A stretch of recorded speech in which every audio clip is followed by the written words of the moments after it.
하나님 나라 비유에 대해서 우리가 함께 말씀을 듣고 있습니다. 네 가지 밭의 비유로 시작하여서 알곡과 가라지 비유, 그리고 겨자씨와 누룩, 보물과 진주 비유를 거쳐서 오늘은 용서받았지만 용서하지 않는 종의 비유를 함께 보려고 합니다. 오늘 비유도 마찬가지로 빚진 자, 또 빚을 탕감받은 자, 이런 이야기들이 있는데 크게 세 가지 대조를 보이고 있어요. 우리가 지금까지 보았던 비유들이 대부분 대조, 크게 두 가지를 이렇게 나누어서 보는 거예요. 극과 극. 이 대조를 보고 있는데 이 대조를 좀 중심으로 어떤 것이 대조가 되면서 강조가 되고 있는가. 또 대조를 한다고 하는 것은 극과 극을 말하는 거기 때문에 약간의 과장이 들어있는 것이에요. 실제로는 불가능한 일들을 표현하고 있는 거죠. 예수님께서 비유로 말씀하실 때 그런 일종의 수사학적인 기법을 사용하시는 거죠.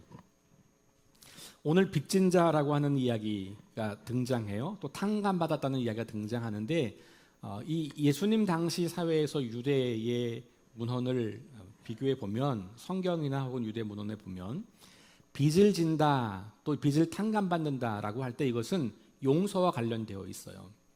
그러니까 빚을 진다고 하는 것은 뭔가 죄를 지었다라는 것을 비유하는 것이에요. 당연하게 그러니까 빚을 탕감받았다는 것은 죄를 용서받았다는 거죠. 오늘 이야기의 출발은 베드로의 질문으로 시작하잖아요. 이 베드로의 질문이 뭐였습니까? 내게 형제가 자꾸만 죄를 범하면 몇 번이나 용서를 해야 될까요? 7번쯤 하면 될까요? 이렇게 질문하는 거죠. 사실은 7번쯤이라고 제가 표현했습니다만 유대인들에게 7번은 완전수기 때문에 이제 베드로는 한 7번 정도 하면 괜찮다, 이렇게 이제 생각할 수 있는 거죠. 근데 예수님께서 답변을 하시는 거예요. 뭐라고 말하냐면 7번뿐 아니라 7번을 70번까지도 해라. 그러니까 문자적으로 보면 490번이 되는 거예요. 근데 이건 문자를 말하는 게 아니고 계속해서 그렇게 용서하라라고 하는 이야기를 하시고 나서 오늘 비유를 들려주는 거니까 예수님이 용서에 대한 이야기를 하시고 있는 거죠. 근데 그 비유를 빚진 자의 비유로, 또 빚을 탕감받은 사람의 비유로 용서에 대한 이야기를 하고 있는 거고, 하나님 나라가 이와 같다, 이렇게 말씀하세요. 하나님 나라는, 천국은 그 종들과 결산을 하려던 어떤 임금과 같다. 여기 임금이라고 시작을 하지만 뒤에 보면 또 주인이라는 말을 하기도 해요. 오늘 이야기는 그러니까 하나님 나라가 어떤 곳인가를 용서의 관점에서 보여주고 있다, 이렇게 이해를 할 수가 있겠죠.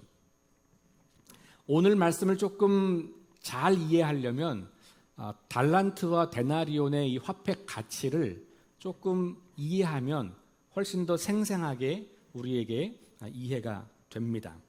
자, 달란트와 데나리온의 대조, 오늘 본문에서 가장 크게는 달란트 그리고 데나리온을 비교하는 거예요. 왜냐하면 1만 달란트 빚진 자가 있고 100 데나리온 빚진 자가 있잖아요.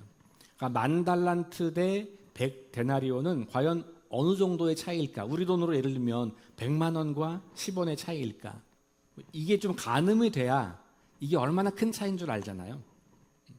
혹시 여러분들 중에 이 가치를 알고 계신 분이 계시다면 다시 한번 생각해 보시고, 그 가치가 잘 정확히 들어오지 않았다면 오늘 제가 여러분들에게 아주 이해하기 쉽게 오늘 우리 시대의 화폐 가치로 환산해서 좀 알려드릴게요. 자, 일단 데나리온과 달란트의 가치 차이는 6,000배예요. 1데나리온이 6,000달란트예요. 근데 1데나리온, 그러니까 6,000배라고 하는 것은 16년이 좀 넘어요. 환산하면. 그죠? 그러니까 1데나리온이 노동자의 그 당시 하루 일당인 거예요. 그런데 1달란트는 거기에 그러니까 그걸 횟수로 따지면 16년 동안 일한 거 하나도 안 쓰고 모아야 그만큼이 되는 거예요. 1달란트가. 근데 여기 1만 달란트잖아요. 그럼 곱하기 만을 해야 돼요. 그럼 16년이 아니고 16만 년이에요. 이거 어마어마하죠. 일단 이렇게만 봐도 어마어마한데, 그럼 이게 오늘 우리 돈으로 환산을 해보자면 어떨까? 자, 시급 1만 원. 오늘 우리 한국 사회가 대충 퉁치면 시급 1만 원. 하루 8시간. 그럼 8만 원. 일당 8만 원. 곱하기 6천. 그럼 이게 얼마예요? 네. 저는 이렇게 길어지면 못 읽겠더라고요. 네, 4억 8천. 그러니까 1달란트는 4억 8천이에요. 그럼 만 달란트는 더 못 읽겠죠? 네, 4조 8천억 원이에요. 그러니까 이 금액은 개인이 갚을 수 없는 금액일 뿐만 아니라 실은 빚질 수도 없는 금액일 거예요. 그렇겠죠? 이만큼의 돈을 빌려줄 사람도 별로 없을 거고, 엄청난 과장이긴 하죠. 그러니까 이렇게 과장하는 이유가 뭘까? 이 사람이 용서받은 것이 그만큼 불가능한 일이었다는 거예요. 그러니까 이 사람이 용서받는 게 불가능하다는 걸 강조하기 위해서 어마어마한 이 빚을 산정한 거예요. 자, 그러면 달란트와 데나리오는 비교할 수 없는 화폐 가치 차이가 있는 것이죠. 그런데 오늘 이야기에서 첫 번째 장면은 뭡니까? 1만 달란트를 빚진 사람이 그 주인 앞에서 결산하려고 하니까, 갚아라 이렇게 하니까 이 사람이 시간을 조금만 주시면 제가 갚을게요 라고 아무렇지도 않게 뻥을 치죠. 그렇죠? 갚을 수 있어요? 아니, 못 갚아요. 시간을 아무리 많이 줘도 갚을 수 있는 금액이 아닌 거예요, 이 사람은. 그런데 어떻게 해요? 자기가 할 수 없으니 이것을 갚겠다고 말할 뿐이지 살려고. 왜냐하면 이 당시에는 빚을 못 갚으면 어떻게 되냐? 종이 되는 거예요. 그 금액이 좀 작으면 제일 먼저 종으로 보내는 것은 딸이에요. 따님들 죄송합니다. 성경시대에 안 태어난 게 너무 감사한 일이에요, 여러분들은. 그러니까 실제로 많은 어린아이들이 종으로 팔려가는 거예요. 왜냐하면 부모님이 그 빚을 못 갚아서 그런 거예요. 딸을 보냈는데도 해결이 안 돼. 그 더 큰 빚이면 어떻게 해? 그럼 아들도 보내야 돼요. 물론 아들 보내기 전에 부인을 먼저 보내요.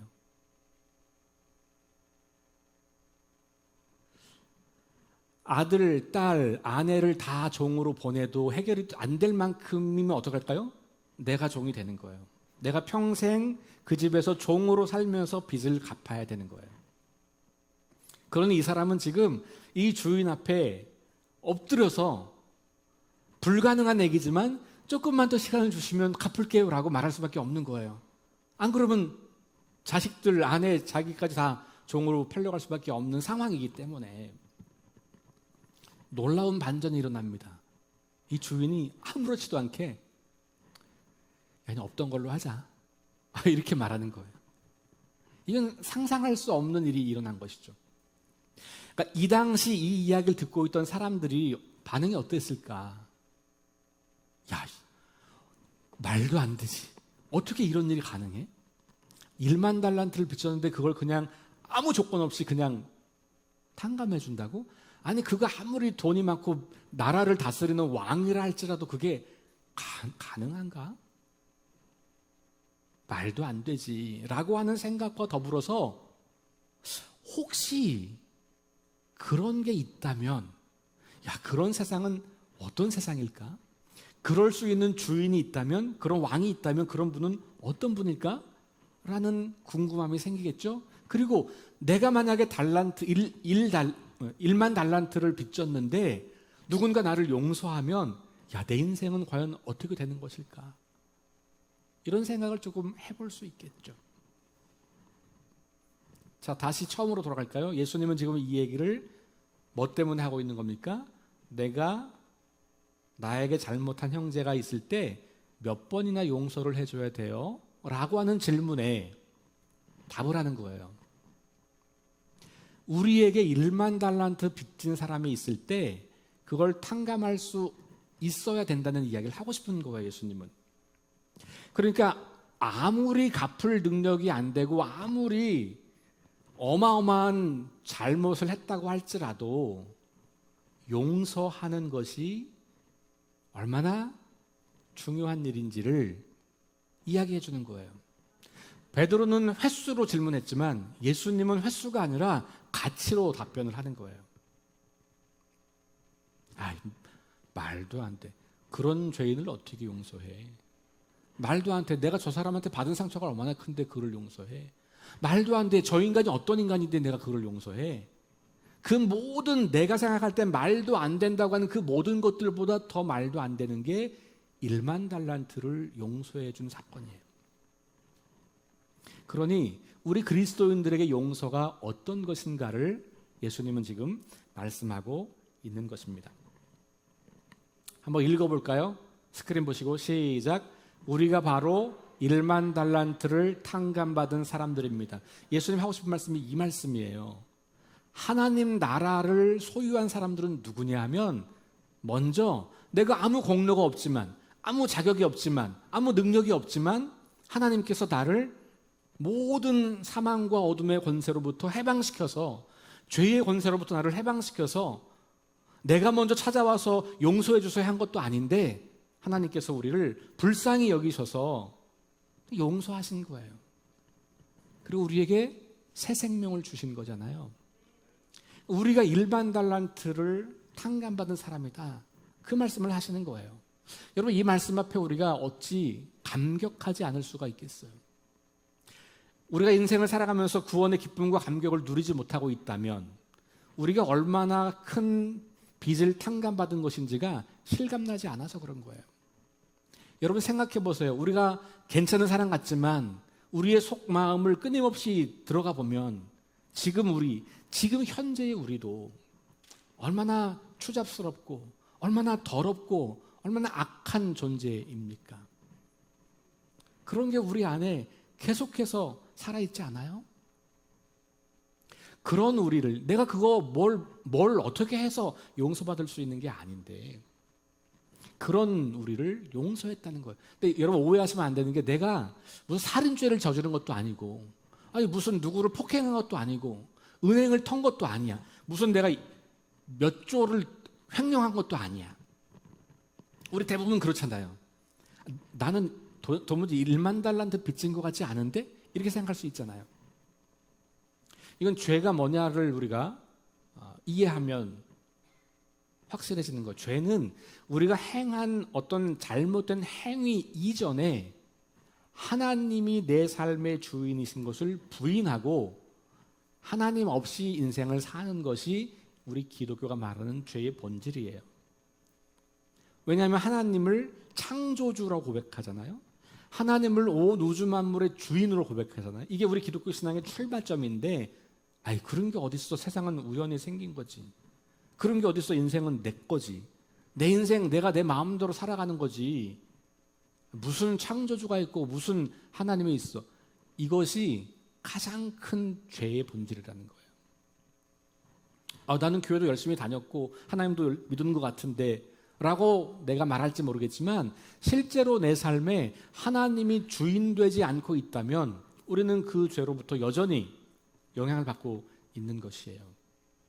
어쨌든 하나님은 우리에게 이와 같은 용서를 통해서 하나님을 거역하고 배반하여서 내 마음대로 내가 인생의 주인으로 살던 내 삶을 심판으로 막 끝장나야 하는 내 인생을 구원으로 생명으로 옮기셨다는 것, 이게 우리가 이해하는 죄의 본질과 구원의 본질이거든요.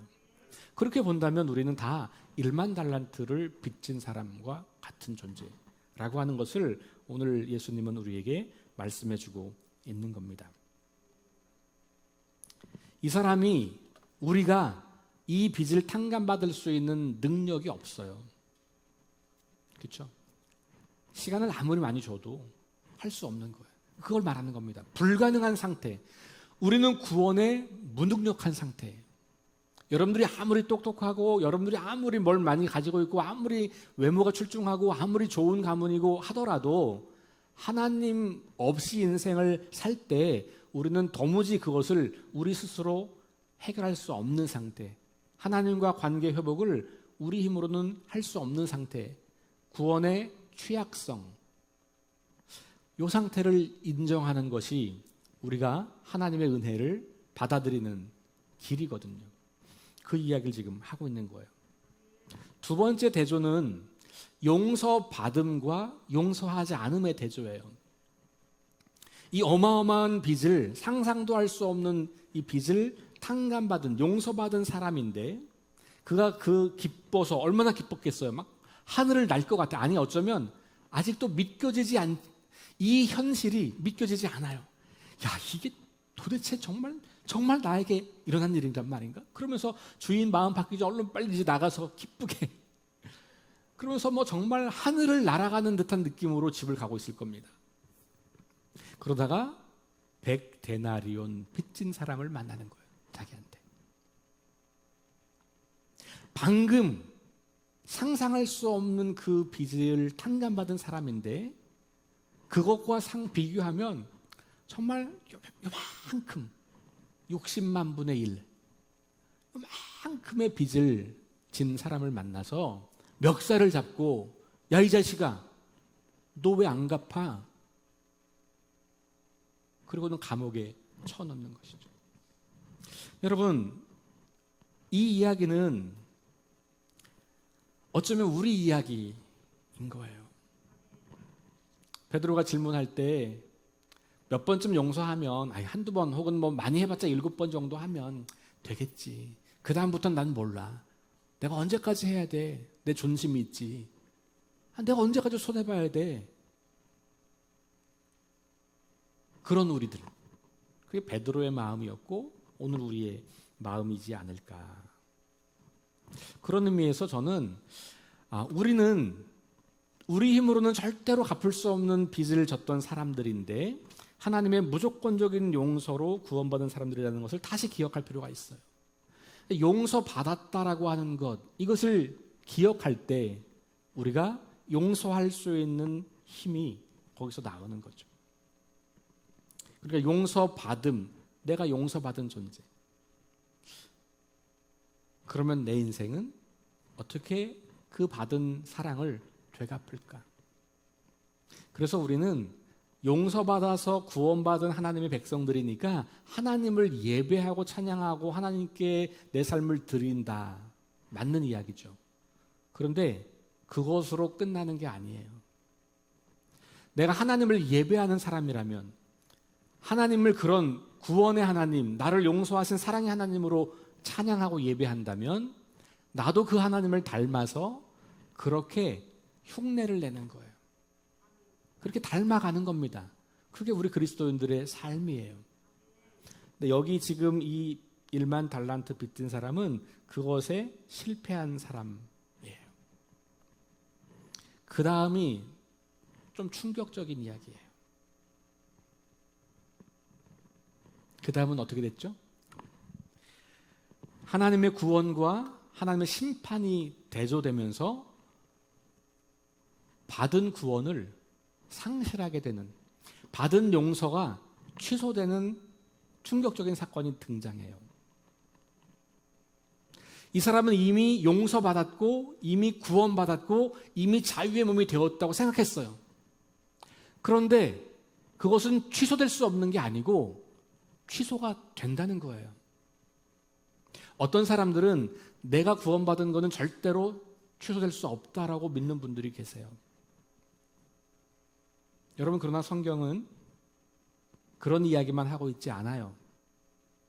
성경은 우리가 받은 구원을 빼앗길 수도 있다는 이 엄연한 사실을 말하고 있어요. 그것도 성경의 주변의 이야기가 아니에요. 예수님 말씀을 해석한 이야기도 아니에요. 예수님의 말씀이에요. 여러분, 이 사실을 좀 충격적으로 받아들여야 돼요. 난 구원받았으니까 됐어.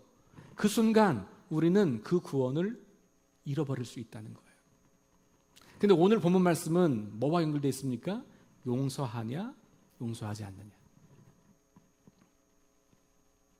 여러분, 그렇다면 우리가 용서하지 않는 것은 내 자존심의 문제일 수 없는 거예요. 구원의 문제와 연결되어 있다는 거예요. 많은 질문이 있을 것 같아요. 아니, 우리가 이미 예수님의 보혈의 공로를 의지해서 구원받았고 그 구원은 계속해서 유효한 거 아닐까? 한 번 받은 구원을 잃어버릴 수 있다고?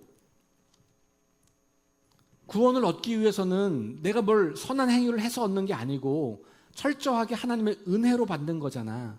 근데 그 구원을 내가 완성하기 위해서는 뭔가 내가 행위가 있어야 된다고 하는 이야기로 들리잖아요.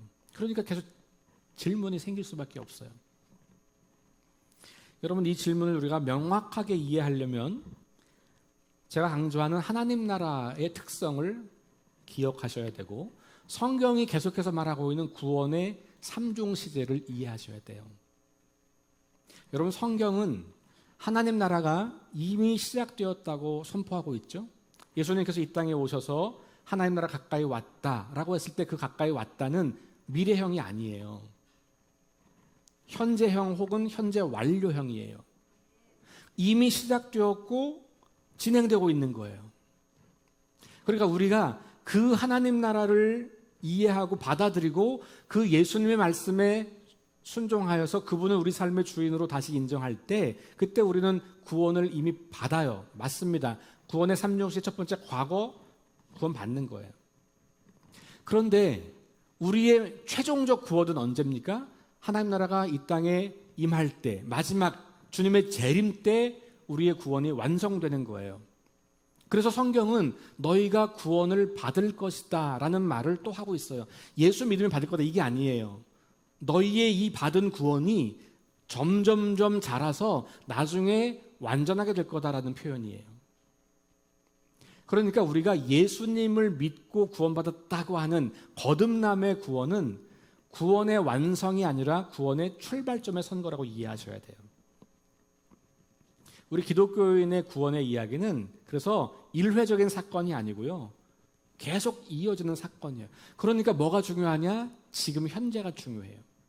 이미 임한 하나님 나라에서 완성될 그 나라 사이를 살아가는 우리 중간길을 살고 있는 우리들이기 때문에 내가 이 땅에서 과연 그러면 구원받은 사람으로서 하나님 나라 시민으로서 살아가느냐? 그것이 마지막 완성에 우리가 이르게 되느냐 그렇지 않느냐를 결정하는 기준이 된다는 거예요. 그래서 지금 너희의 구원을 이루어 가라. 구원을 현재형으로도 말을 하는 거예요. 우리 지금 여러분 그 청년 때가 찼다 그 책을 읽으시는 분들은 거기 구원의 삼중 시제가 잘 나와 있어요. 그러니까 바울이 말하고 있는 본문들을 소개하고 있고 베드로전서 1장을 읽어보시면 그 1장에도 한 장 안에 과거, 현재, 미래가 다 나와요. 구원은 이미 받은 건데 현재 내가 그걸 어떻게 유지하면서 사느냐에 따라서 마지막 완성이 결정되는 거예요. 여러분, 이것이 예수님이 말씀하신 하나님 나라의 이중구조, 그리고 예수님과 바울과 베드로와 초대교회 성도들이 성경이 전하고 있는 구원의 삼중 시제입니다. 그래서 이단은 이 현재성을 빼버린 사람들이에요. 난 이미 구원받았기 때문에 마지막 구원도 보장됐어. 그래서 현재는 어떻게 살아도 괜찮아. 여러분, 이단 사이비가 비윤리적인 이유는 그래서 그런 거예요. 하나님 나라의 현재성을 무시하기 때문에. 여러분, 지금 우리 한창 우리 사회에 이단 이슈가 등장하잖아요. 이건 뭐 계속된 일이에요. 그들의 공통점이 뭐예요? 비윤리적인 행동을 믿음이란 이름으로 괜찮다고 말하고 있는 거거든요. 누가 봐도 그건 상식적이지 않잖아요. 근데 거기 왜 소화가 날까? 구원을 과거형으로만 이해했고 그 과거형은 현재와 관계없이 미래로 바로 도약하기 때문에 그게 우리가 알고 있는 대부분의 이단이 그런 거예요. 여러분, 그래서 비윤리적인 것을 신앙의 이름으로 정당화하는 곳은 가시면 안 돼요. 하나님은 인격적인 분이시기 때문에 비인격적인 행위를 신앙의 이름으로 포장하지 않아요. 그런데 이단에 많이 빠지는 이유는 이단은 확실하게 답을 줘요. 확실하잖아요. 그죠? 선고하기 분명하고 너무너무 확실해. 그래서 이 확실성을 강조하다 보면 그러면 무시되는 게 너무 많아요. 근데 기독교 진리는 그렇게 칼로 무자를 탁 잘라서 확실하게 나누는 것으로만 설명하기에는 훨씬 큰 거예요.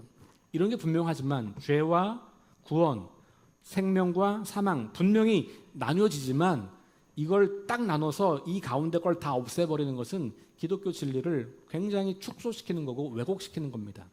이단 사이비가 다 그런 거예요. 정답을 준다고 하는 데일수록 경계하셔야 돼요.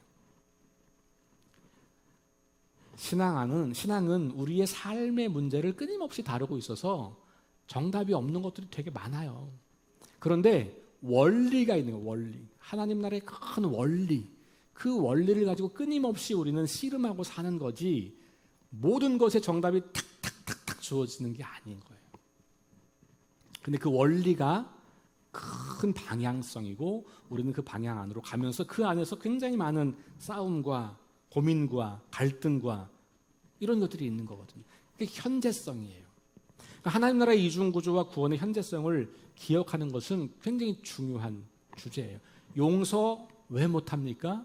용서 안 해도 구원받았다고 믿기 때문에 그런 거예요. 용서가 내 구원에 영향을 주지 않는다고 믿는 거예요. 용서 좀 하면 좋지만 용서 안 해도 괜찮지 뭘. 난 이미 구원받았는데? 나 이미 예수님 믿는데? 나 이미 천국 백성이라고 배웠는데? 나 이미 거듭났는데? 그냥 조금 성장해서 성숙해서 용서까지 되면 좋은 거고 사랑을 하면 좋은 거고 그러지 않으면 뭐 할 수 없지만 그래도 천국은 가잖아. 이렇게 믿는 거죠. 이단이 아니어도 다 그렇게 믿는 거예요.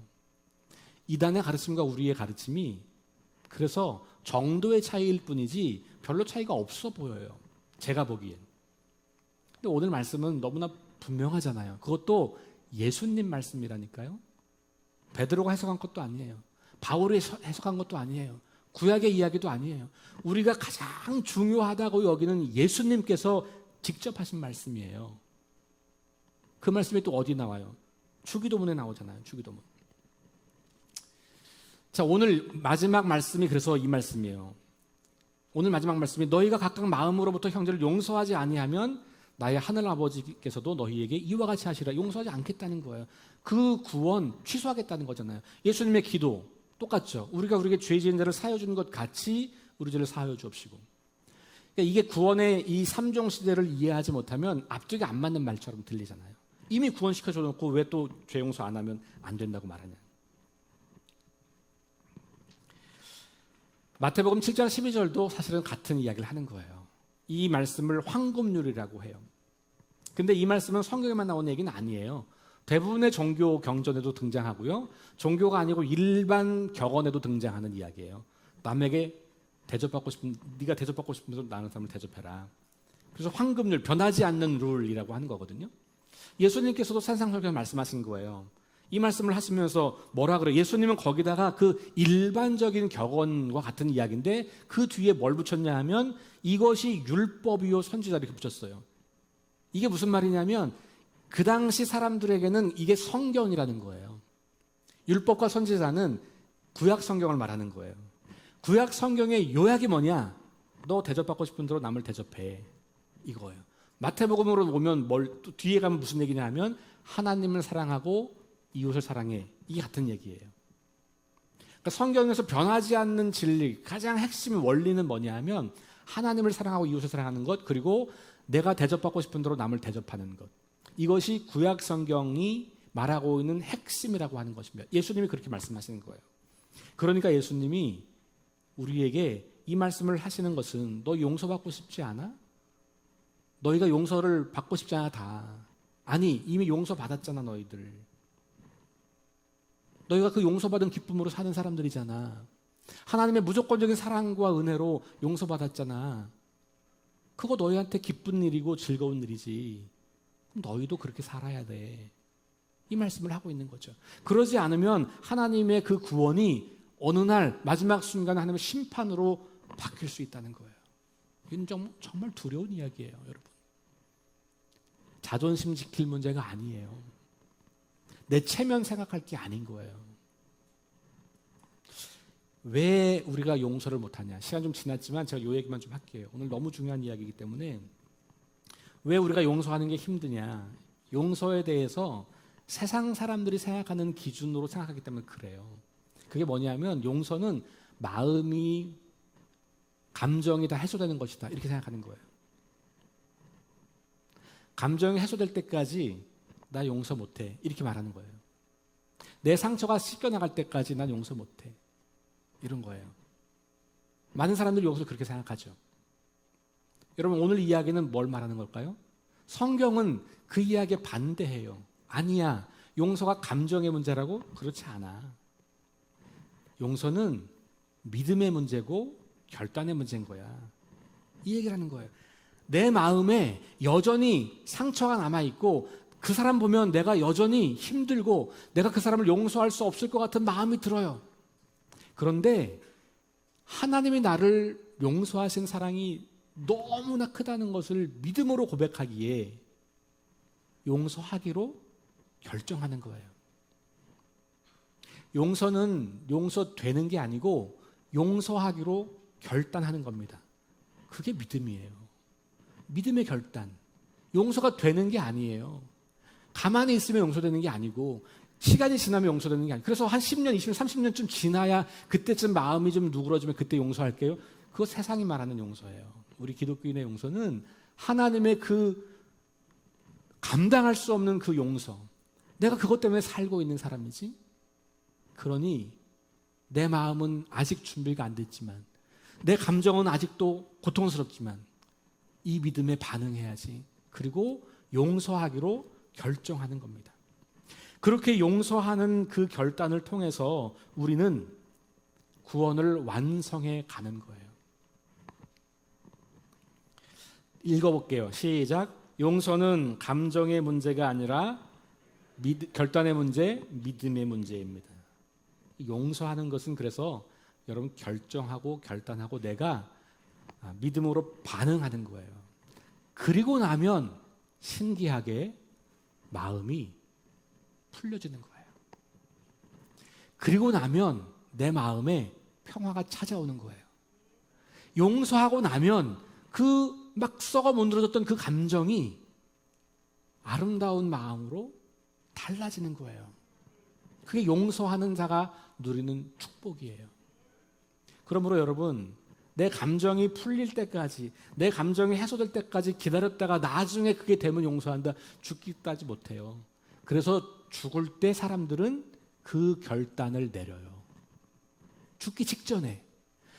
평생 동안 용서하지 않은 사람을 죽음 직전에서 용서하려고 찾아요. 여러분 그런 경험을 혹시 해보신 적 있어요? 그 이야기를 들어본 적 있습니까? 마지막 임종을 지켰던 호스피스 간호사의 그 이야기를 책으로 쓴 게 있어요. 아름다운 죽음을 위한 안내서라는 책이에요. 지금은 절판됐을 수도 몰라요. 오래된 책이에요. 제가 대학교 때 읽었던 책이니까. 그런데요, 모든 죽어가는 사람의 공통점이 몇 가지가 있는데 그 중에 한 가지가 뭐냐면 누구를 불러달라는 거예요.